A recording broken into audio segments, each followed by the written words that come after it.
ஆசிரியர்கள் அனைவருக்கும் கனகாவின் அன்பான வணக்கம். மரபு வழி விளையாட்டுகள் 7. இந்த மரபு வழி விளையாட்டு இன்னைக்கில் என்ன பார்க்க போகிறோம் அப்படின்னா, காலாட்டம், கையாட்டம், கடவுளுக்கு கொண்டாட்டம்னு ஒரு விளையாட்டு விளையாடுவோம். இந்த விளையாட்டின் மூலமாக நம்ம என்ன தெரிஞ்சுக்கிட்டோம் அப்படின்னா, இந்த விளையாட்டை முதல்ல எப்படி விளையாடுறது அப்படிங்கிறத பார்க்கலாம். நம்ம வகுப்பறையில் 2 குழுவாக பிரிஞ்சுக்குவாங்க பெண்கள். இந்த விளையாட்டு வந்து அதிகமாக பெண்கள் தான் விளையாடுவாங்க.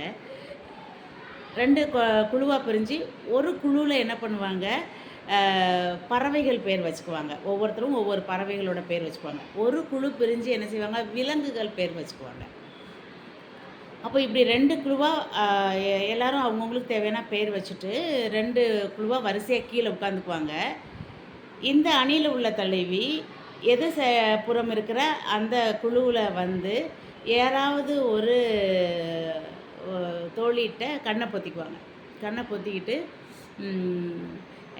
ஒருத்திக்கு பேர் வந்து ரோஜா பூன்னு வச்சுக்கிட்டா, ரோஜா பூவே ரோஜா பூவே மெல்ல வந்து முள்ளிப்போ, ரோஜா பூவே ரோஜா பூவே மெல்ல வந்து முள்ளிப்போ அப்படின்னு சொல்லி சொல்லுவாங்க.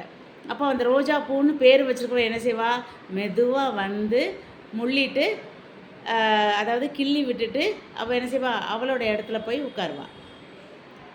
இப்போ வந்து என்ன செய்யணும், அவள் கண் பொத்தியிருப்பாள்ல, அந்த கண் எடுக்கும்போது என்ன செய்வோம், எல்லோரும் ஒன்று போல் காலாட்டம் கையாட்டம் கடவுளுக்கு கொண்டாட்டம்னு சொல்லி என்ன செய்வாங்க, காலையும் கையவும் ஆட்டுவாங்க. அப்போ எல்லோரும் ஒன்று போல் இப்படி சொல்லிக்கிட்டே காலும் கையும் ஆட்டும்போது அந்த கண்ணை பொத்தியிருந்தவளுக்கு யார் இந்த வந்து நம்மளை கிள்ளியிருப்பா அப்படின்னு சொல்லிட்டு யோசிப்பாள். சில குழந்தைங்கள் என்ன செய்வாங்க அப்படின்னா, கொலுசு சத்தத்தை தெரிஞ்சு வச்சுருப்பாங்க. சில குழந்தைகள் நம்மளோட நெருங்கிய தோழியோட தொடுதல் ஸ்பரிசம் அதை தெரிஞ்சு வச்சுருப்பாங்க. சில குழந்தைகள் வந்து கவனமாக கவனிப்பாங்க, எந்த திசையில் இந்த காலடி தடம் பதிஞ்சு வருது அப்படிங்கிறத கவனமாக கவனிச்சுட்டு ஒரு யூகத்தின் அடிப்படையில் சரியாக சொல்கிற குழந்தைங்களும் இருக்காங்க.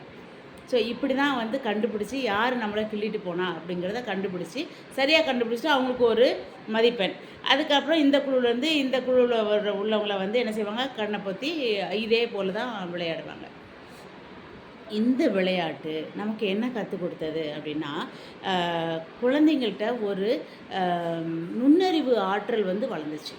நம்மளை வந்து யார் கிள்ளியிருப்பாங்க, இவங்க இந்த இடத்துல இருந்து சத்தம் வந்துச்சு, இந்த கொலுசு போட்டிருக்கவ தான் ஜல் ஜல்னு நிறைய முத்து போட்டவ தான் நம்மளை வந்து கிள்ளிட்டு போனா, இவ செப்பல் போட்டு தான் வந்து கிள்ளிட்டு போனா, இந்த செருப்பு சத்தம்லாம் நமக்கு கேட்டுச்சு, அப்போ இந்த காது சைடு வழியாக தான் சத்தம் கேட்டுச்சு, இந்த காது வழியாக தான் சத்தம் கேட்டுச்சு அப்படின்னுலாம் வந்து என்ன செய்வாங்க, யூகித்து அறியக்கூடிய நுண்ணறிவு ஆற்றல், அந்த சிந்தனை திறன், இவங்க தான் பண்ணியிருப்பாங்க, அவங்க தான் பண்ணியிருப்பாங்க, இப்படி இருக்கிறவங்க நம்மளை வந்து கிள்ளியிருப்பாங்க, இவளோட ஸ்மெல்லு நம்மளுக்கு நல்ல நெருங்கிய தெரிஞ்சவ அப்படிங்கிற அந்த மாதிரியான சிந்தனைகள்லாம் அந்த குழந்தைங்கள்ட்ட வளர்ந்துச்சு. இந்த மாதிரியான பண்புகள்லாம் வளர்ந்துச்சு. அப்போ குழந்தைகள்கிட்ட வந்து கைக்கான பயிற்சியும் கால்களுக்கான பயிற்சியும் தனிப்பட்ட பயிற்சி வந்து நம்ம வந்து கொடுத்துக்கிட்டு இருந்தோம். எல்லாருக்குமே வந்து காலாட்டம் கையாட்டம் சொல்லும்போது காலையும் நல்லா ஆட்டியும் கைகளையும் நல்லா ஆட்டியும் நம்ம என்ன செஞ்சோம், அந்த பயிற்சியும் நமக்கு கிடைச்சது. இந்த விளையாட்டுகள் வந்து இப்போ இந்த மரபு வழி விளையாட்டுகள் வந்து இப்போ இல்லை. அதனால் இந்த மாதிரியான நம்ம என்ன செஞ்சிட்டோம், நம்மளோட உடல்நிலை வந்து ஒன்று போல் இல்லைங்கிறதுனால கைகளை குறைக்கிறதுக்கு இந்த பயிற்சி செய்யுங்க, கால்களை குறைக்கிறதுக்கு இந்த பயிற்சி செய்யுங்க அப்படின்னு ஒரு அட்வைஸர் நமக்கு அட்வைஸ் பண்ணுற மாதிரியான சூழல் இப்போ உருவாயிற்று. சரிங்களா, குட் டச்னா என்ன, பேட் டச்னா என்ன, யார் பக்கத்தில் வரா அப்படிங்கிற யூகித்து அறிய முடியாத சூழலில் இன்றைக்கி நம்ம இருக்கிறோன்னா இந்த மாதிரியான மரபு வழி விளையாட்டுகளை நம்ம விட்டதுனால தான் கூட இருக்கலாம் இல்லையா.